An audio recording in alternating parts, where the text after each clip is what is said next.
Coaching వల్ల benefit ఉందా లేదా? కోచింగ్ అవసరమా లేదా అంటే కోచింగ్ ఎవరికి అవసరం లేదు. ఫర్ ఎగ్జాంపుల్ ఒక అభ్యర్థి రోజుకు ఒక 10-12 గంటలు తనే ఇంట్లో ఉండి అన్నీ తెలుసుకుంటూ అలాగే సమయం వెచ్చించుకుంటూ తన తప్పులు తను తెలుసుకుంటూ అలా ముందుకెళ్ళినప్పుడు అతనికి చాలా సమయం వృధా అవుతుంది.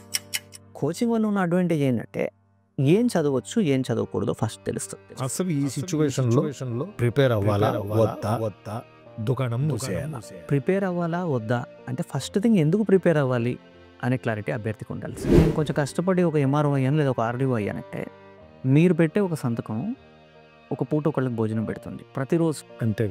మీరు పెట్టే ఒక సంతకం ఒక వ్యక్తి యొక్క భూ సమస్యలు పరిష్కరిస్తుంది, లేదా మీరు పెట్టే ఒక సంతకం ఒక జీవితాన్ని మారుస్తుంది. అసలు ఎన్నో సంవత్సరాల నుంచి ప్రిపేర్ అవుతున్నప్పుడు జాబు ఎందుకు రాదు? కోచింగ్ కంప్లీట్ చేసిన వాళ్ళలో కూడా 99% ఆఫ్ ద అభ్యర్థులకి ఎగ్జాక్ట్గా సిలబస్ ఏంటో సిలబస్ ఏది కాదో తెలియకపోవడం ఒక రూపం.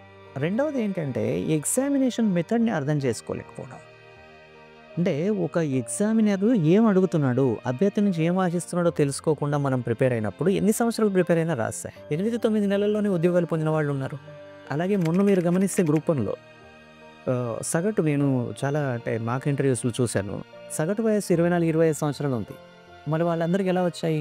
మన ఏపీ గ్రూప్ 1 టాపర్ అమ్మాయి 2018 అమ్మాయి టాపర్, చిన్న వయసు. అది ఎలా సాధ్యం అవుతుందంటే ప్రాపర్ వేలో వెళ్ళడం, సరైన దారిలో వెళ్ళకపోతే లేట్. మనం చెయ్యాల్సినంత చేయాలి, కానీ చేయగలిగినంత చేస్తే సరిపోతుంది. నేను ఇంతే చేయగలను, నేను ఇలాగే చేయగలను, నాకు ఉద్యోగం రావాలంటే రాదు. ఉద్యోగం రావడానికి మనం ఏం చేయాలో అది చేయాలి.